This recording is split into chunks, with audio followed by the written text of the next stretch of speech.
অন্যায়ের বিরুদ্ধে গর্জে উঠেছে আপনাদের ভালোবাসা নিয়ে। পর্যন্ত থাকবে তো, এটা হাত উঁচু করে রাখা থাকবে তো।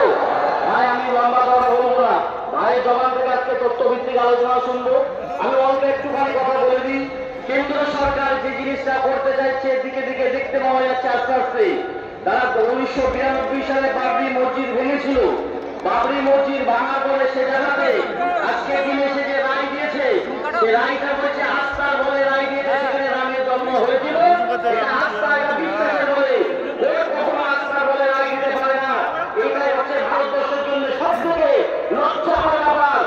আজও পর্যন্ত গ্রামের কোনায় কোনায় যদি দুই ভাইয়ের মধ্যে ঝামেলা হয়, তারা জানে পার্টির মেম্বার, পার্টির বড়, গ্রামের বড় গরিবী মানুষরা তারা যদি বিচার নাও করে, তাদের বিচারটা কোর্ট করবে, ওই কোর্ট বিচারটা কোর্টে গিয়ে করে দেবো। এই আস্থা আজও ভারতবর্ষের অন্তরে ছিল, কিন্তু আজকে দিন আস্তে আস্তে যেদিকে এগিয়ে যাচ্ছে আমরা লক্ষ্য করে দেখতে পাচ্ছি ভারতবর্ষের মানুষ